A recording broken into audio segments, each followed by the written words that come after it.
Good day mga boss. Meron naman tayong parcel na ang laman ay receiver ng Yamaha NMAX version 2 na walang code, na walang remote. So, pinadala dito ni boss sa Cebu. Galing pa to sa Central Luzon sa Oriental Mindoro para dito na lang gawin ang retrieval at programming sa kanyang bagong remote. Dahil nakabili na si boss sa kanilang lugar ng bagong remote, pero pagpunta niya doon sa Yamaha is walang magawa ang taga Yamaha kundi palitan lahat. So gumastos si boss na halos 23k.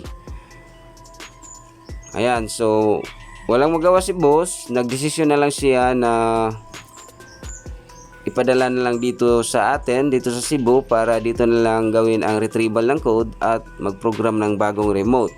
Ayan, so salamat sa iyo boss ng maramihan dahil nagtiwala ka sa ating service sa Remsus Garage.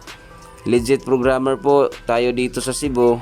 Sa mga tao dyan na nawala ng code, nawala ng remote, huwag kayong mahiyang mag-text or tumawag sa number na nandun sa screen para mag-guide ko kayo kung saan nyo pwedeng ipadala inyong mga receiver kung sakaling hindi kayo taga Cebu. Pero kung taga Cebu kayo, mag-text or tumawag din dahil pwede nating i-home service ang mga motor nyo para ma-retrieve natin at ma-program ang bagong remote. Okay? So ito na po yung receiver ni boss at isang remote. So hindi pa to activated ang remote na nabili ni boss, kaya nga pinadala dito sa Cebu para dito na lang natin i-retrieve ang code para makapag-activate tayo ng bagong remote. Uulitin ko, kung hindi ka taga Cebu, pwede kayong tumawag or mag-text sa number na nandun sa screen or mag-PM sa ating Facebook page na ang profile ay maraming remote. Okay? So ito na po ang board sa kaniyang receiver. So na-access na natin dahil natanggal na natin ang kaniyang cover. At mag-retrieve na tayo ng bagong remote ngayon.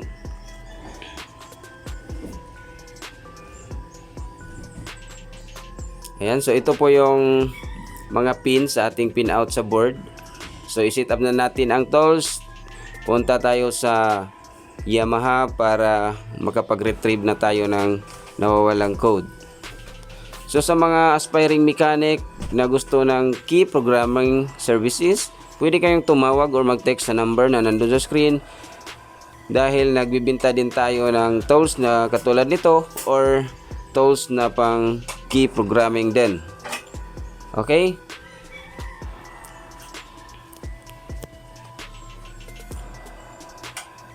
So ayan, tapos na natin na retrieve ang code at nag-input na ang bagong tools sa bagong remote. Ayan.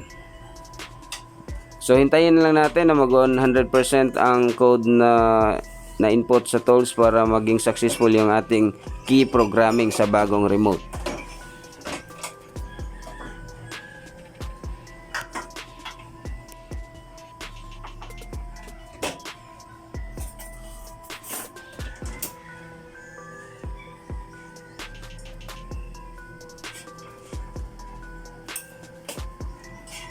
Ayan, so nakita natin na successful yung registration between the remote at saka receiver.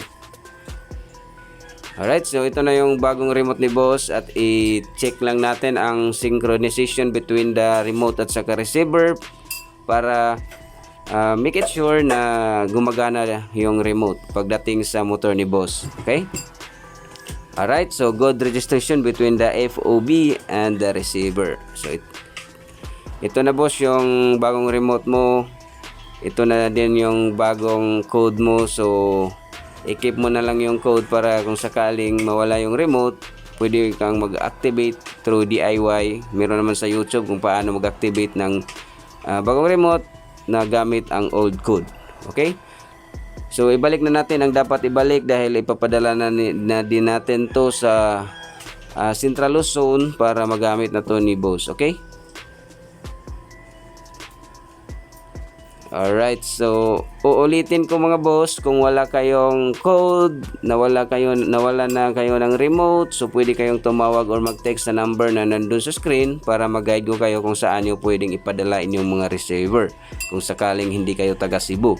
Pero kung taga Cebu kayo, pwede kayong tumawag sa number na nandun sa screen or mag-text or mag-PM sa Facebook page natin na ang profile ay maraming remote para mag-home service tayo sa motor mo para makapag-program na din tayo ng bagong remote, okay? Alright, so hanggang dito lang tayo mga boss at salamat sa palaging panonood sa ating channel, pagsuporta sa ating channel, mag-text, mag-share, mag-subscribe sa ating YouTube channel para ma-update kayo sa mga bago nating upload, okay? Alright. So, salamat ng maramihan mga boss sa suporta sa ating channel. Okay?